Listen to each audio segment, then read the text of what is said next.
Good morning students, मैं इंद्र कुमार जोनवाल आज फिर से आपके सामने एक बार कक्षा 9 का पाठ नंबर 3 परमाणु और अणु से हम कुछ सीखने के लिए आए हैं। ठीक है, तो बेटे हम टॉपिक से कुछ हटके बातें करते हैं और बात इसलिए कर रहे हैं क्योंकि ये जो मैंने आपके सामने कुछ लिख रखा है ये हमारे अब आप आगे काम आएगा। तो बेटा उस चीज़ को हम पहले पढ़ेंगे क्योंकि हम रासायनिक सूत्रों की क्या करेंगे, लिखने का तरीका और उनकी संरचना बनाएंगे। तो उससे पहले हमको पता तो होना चाहिए कि हम क्या पढ़ रहे हैं, किस चीज़ के बारे में पढ़ रहे हैं, तो वो हम पहले क्लियर करेंगे। ठीक है, तो आप देखो कि मैंने आपके सामने, अब आपको ज़्यादा दिमाग नहीं लगाना इसके अंदर, 10th क्लास में पूरा चैप्टर है, अभी केवल जितना काम आएगा उतना लिखना है। तो बेटा देखो मैं पढ़ रहा हूँ, यहाँ पढ़ा रहा हूँ आवर्त सारणी। क्या पढ़ा रहा हूँ? आवर्त सारणी। ये आवर्त सारणी क्या होती है कि हमारे पास में 118 तत्व ज्ञात हैं। हमको अब तक कितने तत्व ज्ञात हैं? 118 तत्वों का खोज हो चुका है। तो वो 118 तत्व हैं जो कैसे रखें, उनको कैसे अरेंजमेंट करके रखें उनको सबको। तो जिस अरेंजमेंट में या जिस सारणी में रखा गया है तत्वों को, उसको हम क्या कहते हैं? आवर्त सारणी। कि तत्वों को रखने के लिए एक बनाई गई सारणी क्या कहलाती है? आवर्त सारणी। इसको बनाई थी एक वैज्ञानिक था, उसका नाम था मोजले। क्या नाम था बेटा? मोजले। और उसका पूरा नाम था हेनरी मोजले। ठीक है बेटा, हेनरी मोजले ने क्या है, आवर्त सारणी की रचना की थी। ठीक है, इसमें कितने तत्व बेटा? 118। इन्होंने क्या किया उसको थोड़ा सा ध्यानपूर्वक देखना है। ठीक है, तो जब आवर्त सारणी बनाई तो आवर्त सारणी आप देखोगे तो कुछ इस टाइप से दिखेगी बेटा, इस टाइप से आपको ऊपर नीचे। ठीक है, ऐसे दिखेगी। देखना आप कभी फ़ोन में सर्च मार के, ऐसे दिखेगी आपको आवर्त सारणी। इस संरचना में आपको 118 तत्व फिट कर दिया मोजले ने। यहाँ पे 1 और 2 होते हैं। यहाँ पे मतलब कितने ब्लॉक होते हैं बेटा? 2 ब्लॉक। और यहाँ पे होते हैं 13 से लेके और 18 तत्व। यहाँ कितने होते हैं? 13 से लेके 18। और यहाँ होते हैं 3 से लेके और 12 तक। कितने होते हैं? 3 से लेके 12 तक। तो आप लोगों को दिमाग में आ गया होगा कि ऐसे खड़ी लाइनें कितनी होंगी? 18। खड़ी लाइनें कितनी होंगी? 18। समझ में आया? खड़ी लाइनें कितनी होंगी बेटा? 18। और ये जो खड़ी लाइनें हैं ना ऐसे 18, इन्हें ही हम कहते हैं वर्ग। क्या कहते हैं? वर्ग। क्या कहते हैं बेटा? वर्ग। जैसे ग्रुप। जो खड़ी लाइनें कितनी है आवर्त सारणी में? 18। और आड़ी लाइनें कितनी है ऐसी? 1 2 3 4 5 6 7। तो कितनी हुई? 7। तो आवर्त। जो आड़ी लाइन है उन्हें क्या कहेंगे? आवर्त। खड़ी लाइनों को क्या कहेंगे बेटा? वर्ग। ठीक है, तो अब आप लोगों को समझ में आ गया होगा कि जो खड़ी लाइनें हैं इन्हें हम कहेंगे वर्ग। क्या कहेंगे बेटा? वर्ग। और टोटल कितने हैं? 18। और जो हमारे पास में बेटा आड़ी लाइनें हैं उन्हें क्या कहेंगे हम? आवर्त। क्या कहेंगे? आवर्त। और आवर्तों की संख्या कितनी है? 7। इतना समझ में आ गया? चलो अब थोड़ा सा हम आगे बढ़ते हैं, आगे सीखते हैं। ठीक है, अब देखो बेटा थोड़ा सा आगे चलते हैं क्योंकि अच्छे से सीखेंगे इसको। जो पहला कॉलम होता है, एक तो ये हो गया और एक ये हो गया। तो हमारे पास में इस आवर्त सारणी को कितने ब्लॉक में बांटा गया है? 4 ब्लॉक में। कितने ब्लॉक में बांटा गया है बेटा? 4 ब्लॉक में। आवर्त सारणी का विभाजन कितने ब्लॉक में हुआ है? 4 ब्लॉक बना दिए इसके। कितने ब्लॉक बना दिए? 4। और वो 4 ब्लॉक हैं, उनके नाम क्या क्या हैं वो देखो। वो 4 ब्लॉक हैं, उनके नाम हैं, एक का नाम है S, एक का नाम है P, एक का नाम है D और एक का नाम है F। SPDF। कितने ब्लॉक बना दिए इसके? 4। कैसे? देखो ऐसे ऐसे बनी थी ना आवर्त सारणी, ऐसे ऐसे करके, ऐसे ऐसे, और कुछ इस टाइप से डिजाइन की थी। ठीक है ना, इस टाइप से डिजाइन की थी। तो यहाँ पे जो तत्व लिखे होंगे वो S ब्लॉक के तत्व होंगे। कौन से ब्लॉक के तत्व होंगे बेटा? S ब्लॉक के। यहाँ पे जो लिखे होंगे वो P ब्लॉक के। कौन से ब्लॉक के? P ब्लॉक के। यहाँ पे लिखे होंगे वो D ब्लॉक के। और यहाँ पे लिखे होंगे वो कौन से ब्लॉक के होंगे? F ब्लॉक के।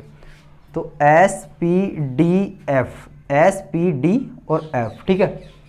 तो हमारे पास में एस ब्लॉक में काउंट करो कितने वर्ग हैं, एक और एक दो, तो एस ब्लॉक में हमारे पास में कितने वर्ग आएंगे, दो।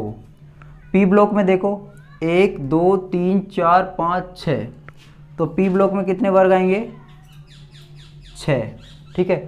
तो टोटल कितनी लाइनें हमारे पास में, कितने वर्ग हैं, 1 से लेके 18 तक। तो 18 में से हमने कितने काम में ले लिए, वो 6 और 2 8, तो 18 में से 8 गए तो कितने बचे, 10। तो इस एरिया में कितने होंगे टोटल, इस एरिया में होंगे 10, तो 10 किसके हो जाएंगे, डी के।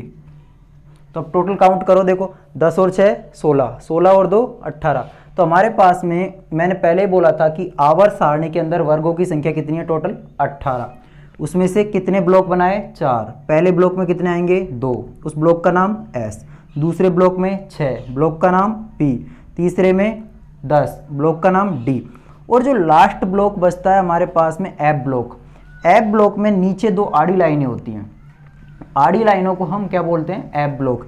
इसमें भी टोटल 18 ही होती हैं खड़ी लाइनें तो, लेकिन ये आड़ी लाइनें कितनी होती हैं, 2। तो इस ब्लॉक में जो भी तत्व रखे जाते हैं वो क्या होते हैं, एफ ब्लॉक के तत्व, और वो हमारे पास में होते हैं 14। कितने होते हैं, 14। इसमें कितनी लाइनें होती हैं, टोटल 14 लाइन्स होती हैं, ठीक है। तो हमारे पास में समझने वाली बात यह है कि एस पी और डी ब्लॉक के अंदर, एस पी डी और एफ ब्लॉक के अंदर 2 6 10 और 14 तत्वों का समायोजन होता है। तो इसको एक बार नोट करो, फिर उसके बाद में हम आगे देखेंगे।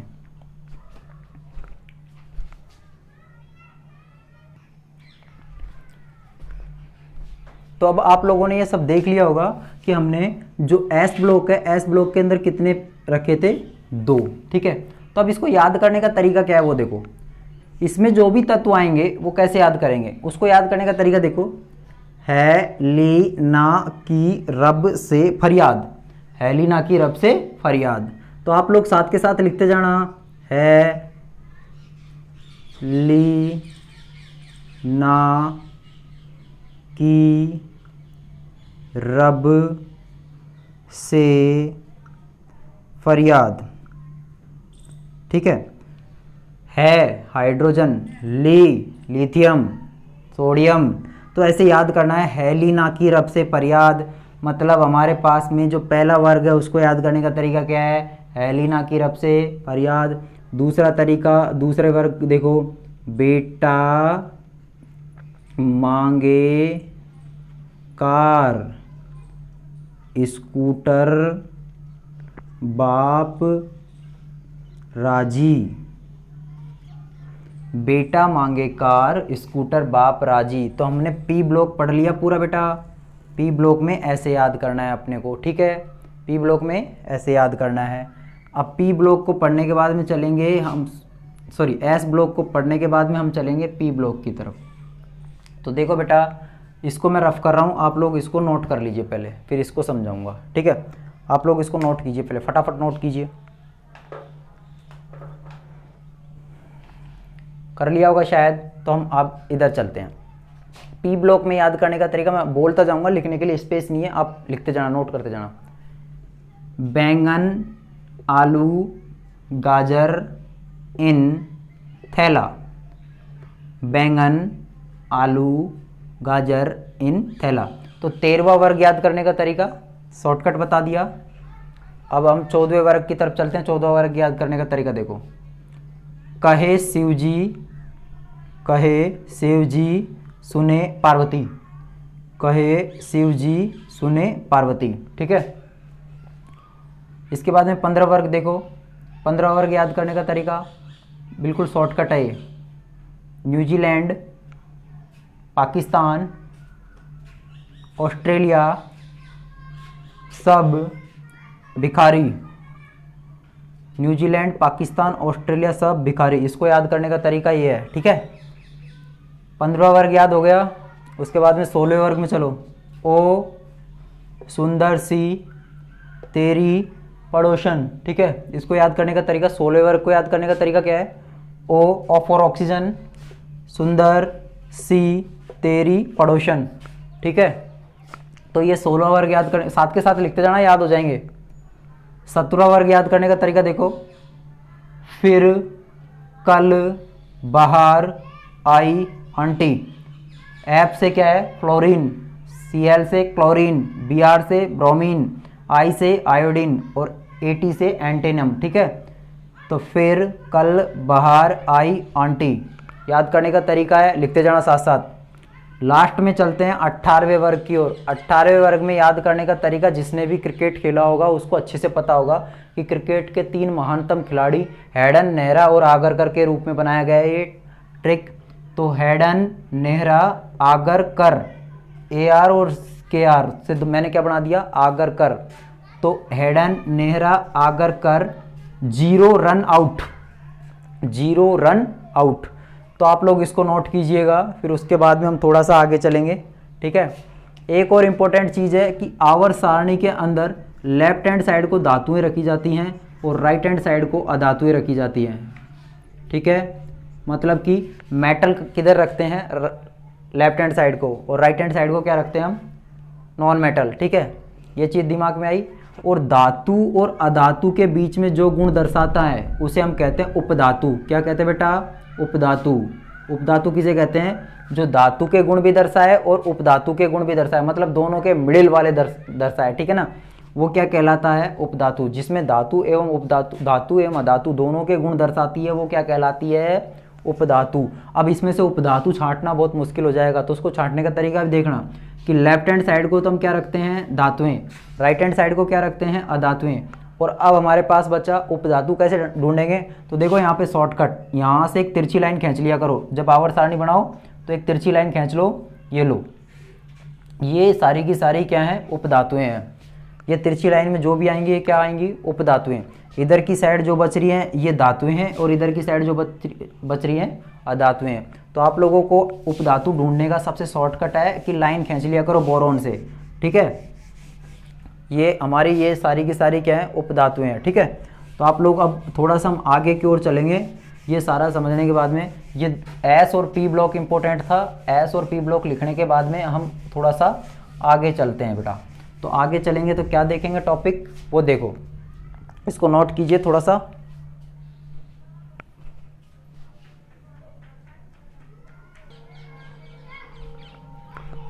हाँ तो बेटा अब इंपॉर्टेंट चीज़ क्या आ रही है कि परमाणु का अस्तित्व कैसे रहता है, कि परमाणु किस अस्तित्व में रहते हैं। अस्तित्व का मतलब हो गया कि परमाणु अपने आप में किस तरीके से मौजूद रहते हैं। तो एक चीज़ इंपॉर्टेंट है कि परमाणु कभी भी स्वतंत्र नहीं रहते। परमाणु कभी भी स्वतंत्र नहीं रहते, ये बात दिमाग में फिट कर लेनी है कि परमाणु अकेला नहीं रहता। या तो ये अणु के साथ में मिक्स होगा, या तो ये किसके साथ मिक्स होगा? अणु के साथ में या यौगिक के साथ में। इन दोनों के साथ में ज्वाइंट होके ही ये परमाणु क्या है? रहता है। तो अब आप लोगों को दिमाग में आ गया होगा कि परमाणु का अकेला खुद का अस्तित्व नहीं होता, ये स्वतंत्र नहीं रहता, ये किसी न किसी के साथ जुड़ा हुआ रहता है। ठीक है, तो परमाणु का अस्तित्व है कि परमाणु स्वतंत्र नहीं रहता, किसी न किसी के साथ में गुच्छे में रहता है। ठीक है, अणु के साथ में रहे या यौगिकों के साथ में रहे तो रहता ये क्या है? गुच्छे के रूप में है। ठीक है बेटा, इतना दिमाग में आ गया होगा शायद। अब हम थोड़ा सा आगे की तरफ चलते हैं कि अणु क्या होता है। अणु क्या होता है? तो अणु मैंने बता दिया था कि अणु को हम अंग्रेजी में बोलते हैं बेटा मॉलिक्यूल। क्या बोलते हैं? मॉलिक्यूल। अणु को क्या बोलते हैं? मॉलिक्यूल बोलते हैं बेटा।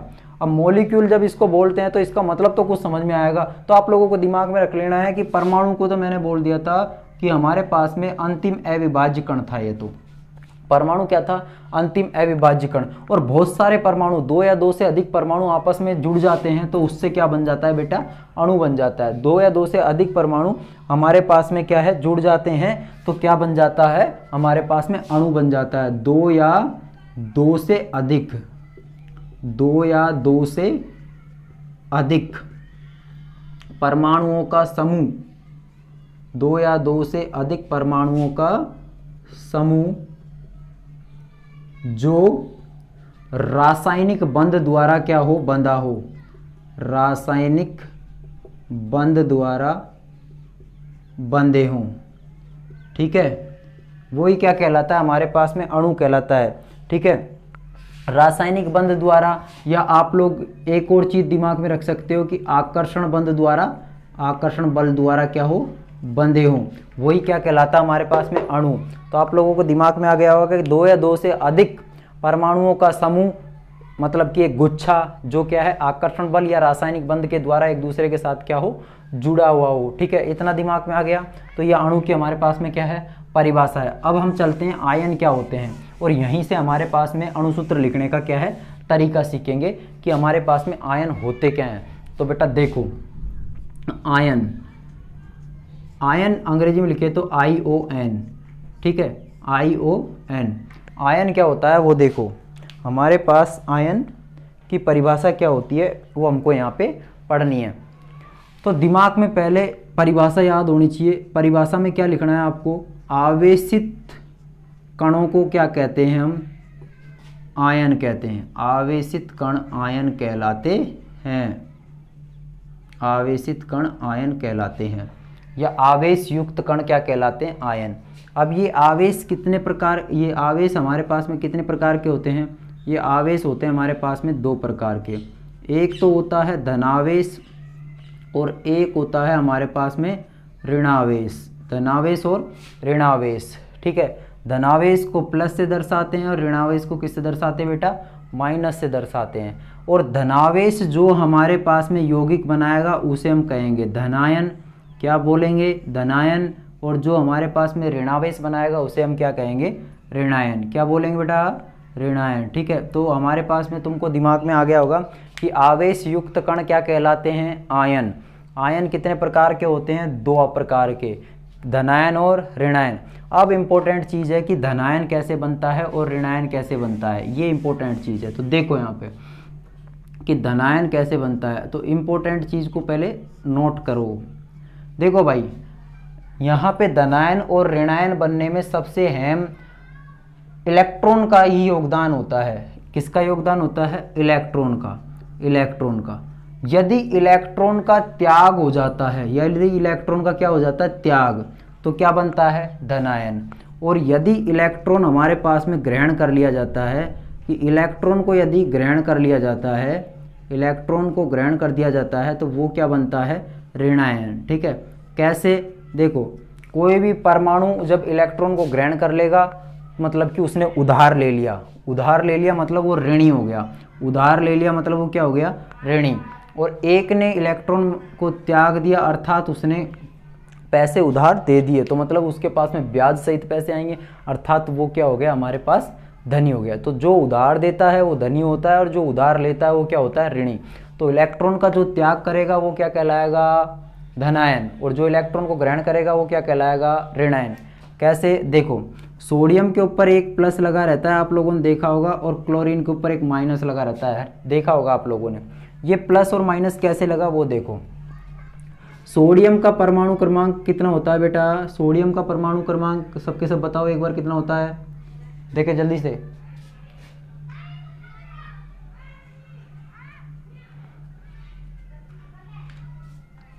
गुड, 11, शाबाश। क्लोरीन का बताओ सबके सब, 17, वेरी गुड। तो सोडियम और क्लोरीन का हमारे पास में परमाणु क्रमांक हमको पता चल गया। तो बेटा देखो, सोडियम और क्लोरीन, ये हमने लिखा कि सोडियम क्लोराइड मतलब ये नमक बन गया।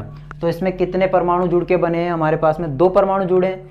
तो कौन कौन से जुड़े हैं 2 परमाणु, एक तो जुड़ा है सोडियम और दूसरा क्या जुड़ा है, क्लोरीन। सोडियम क्या है, धातु, और क्लोरीन क्या है, अधातु। सोडियम क्या है, धातु, और क्लोरीन क्या है बेटा, अधातु। ये आपको दिमाग में आ गया होगा।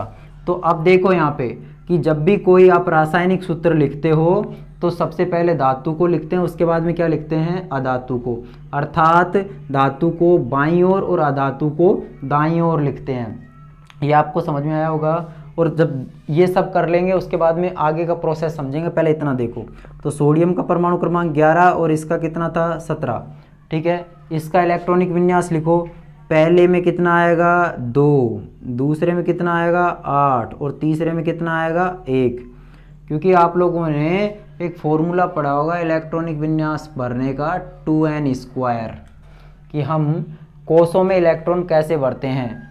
तो कोषों में इलेक्ट्रॉन भरने का पहला तरीका है n बराबर 1, 2, 3, 4 और कहीं तक भी ले जा सकते हो इसको।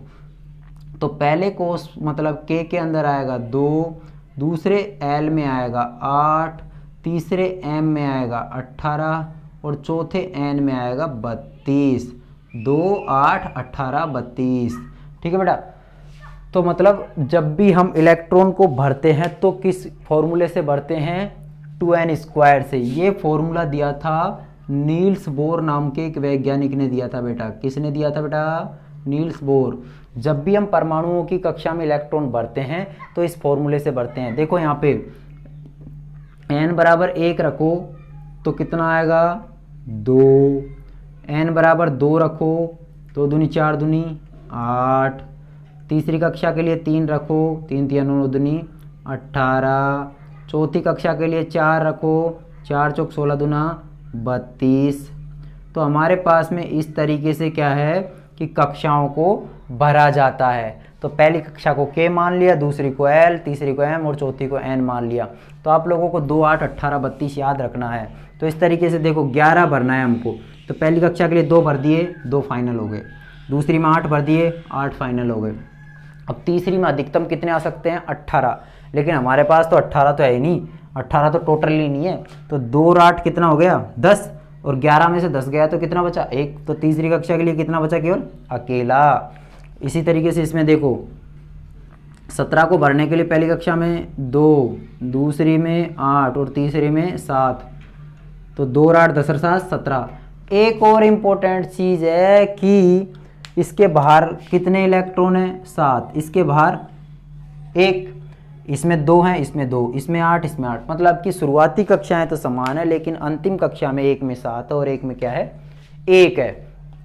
तो हमारे पास में ये जो परमाणु है ये करते क्या है कि अपने अंतिम कक्ष में 8 इलेक्ट्रॉन पूर्ण करने की भरसक कोशिश करते हैं।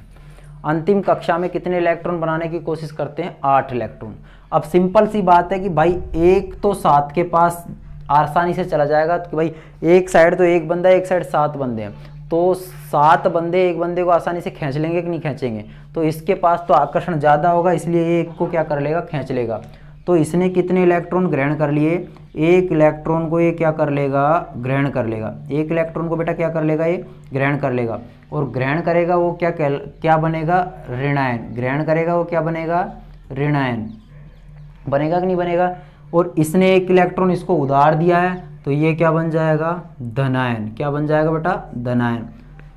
अब इसने कितने इलेक्ट्रॉन उधार दिए हैं, 1 इलेक्ट्रॉन उधार दिया है, तो इसने 1 इलेक्ट्रॉन उधार लिया है, इसलिए 1 माइनस लगा देंगे क्योंकि ऋणायन बन गया। इसने 1 इलेक्ट्रॉन उधार दिया है, इसलिए इसके ऊपर प्लस लगा देंगे। जितने इलेक्ट्रॉन उधार देगा उतने ही हम प्लस और माइनस इसके ऊपर चार्ज लगाएंगे। ठीक है। तो अब देखो हमारे पास ये सोडियम को Na लिख दिया और क्लोरीन को, सोडियम ने कितने इलेक्ट्रॉन उधार दिए, 1। क्लोरीन ने कितना इलेक्ट्रॉन उधार लिया, 1। तो अब करना क्या है, इनका क्रॉस गुणा करना है। क्या करना बेटा, क्रॉस गुणा करना, इनका क्रॉस गुणा करना है। करे क्रॉस गुणा, तो Na के नीचे 1, और जो ये संयोजकता रहती है ना, इसको अब संयोजकता क्या होती है आपके दिमाग में ये भी आ रहा होगा। तो ये देखो परमाणु के अंतिम कक्षा में जितने इलेक्ट्रॉन होते हैं ना, वो उसकी क्या कहलाती है, संयोजकता। कि परमाणु के अंतिम कक्षा में यहाँ पे 1 इलेक्ट्रॉन है, तो 1 इसकी क्या कहलाएगी, संयोजकता। तो परमाणु के बाह्यतम कोश में उपस्थित इलेक्ट्रॉनों की संख्या ही क्या कहलाती है, संयोजकता। क्या कहलाती है बेटा, संयोजकता। तो आप लोग इसको भी दिमाग में रख लेना, परमाणुओं के अंतिम कोश में उपस्थित इलेक्ट्रॉनों की संख्या, यही क्या कहलाएगी बेटा, संयोजकता। क्या कहलाएगी, संयोजकता। और अंग्रेजी में बोले तो वैलेंसी। ठीक बेटा। तो यहाँ पे क्या करना है कि सोडियम का कितना है, 1। प्लस और माइनस कुछ नहीं लगाना, बस केवल गुणा करना है। Cl के साथ में भी कितना गुणा होगा, 1। तो 1 1 को गुणा करने की जरूरत नहीं है, 1 1 से तो वही आएगा मल्टीप्लाई होके, तो NaCl। ठीक है, यह आया समझ में। अगला और देख लो, एक और चाहे आप। ठीक है, देखो बेटा हमारे पास में आपको एक सिंपल सा उदाहरण लेके चल रहा हूँ। HCl का उदाहरण लेके चलो, HCl। तो HCl किस किस से बना है? हाइड्रोजन से और क्लोरीन से। इसके ऊपर एक प्लस का चार्ज होता है, इसके ऊपर कितने का चार्ज होता है? एक माइनस का। ठीक है, होता है कि नहीं होता? इनको क्या करेंगे? आपस में गुणा करेंगे। आपस में गुणा करेंगे तो बेटा क्या होगा? तो H के साथ में एक आएगा और Cl के साथ में भी क्या आएगा? एक। तो एक को एक के साथ में कट जाएगा तो क्या बन जाएगा? HCl। क्या बन जाएगा? HCl। तो आप लोग इसको नोट करो, फिर इसके बाद में थोड़ा आगे चलते हैं।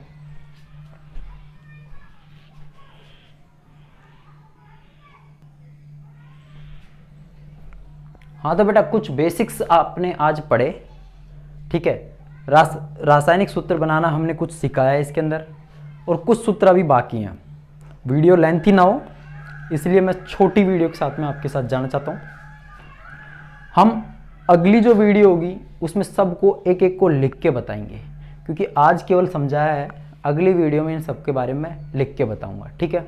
और यदि वीडियो अच्छी लगे तो बेटा चैनल को सब्सक्राइब कीजिए, बेल आइकॉन को प्रेस कीजिए, वीडियो को लाइक कीजिए, और आप लोग होमवर्क कंप्लीट कीजिए। आई होप कि हम जल्द से जल्द स्कूल्स में मिलेंगे, और अगली वीडियो तक वेट कीजिए। तब तक के लिए धन्यवाद, और खुश रहो, आबाद रहो, मस्त रहो, ठीक है।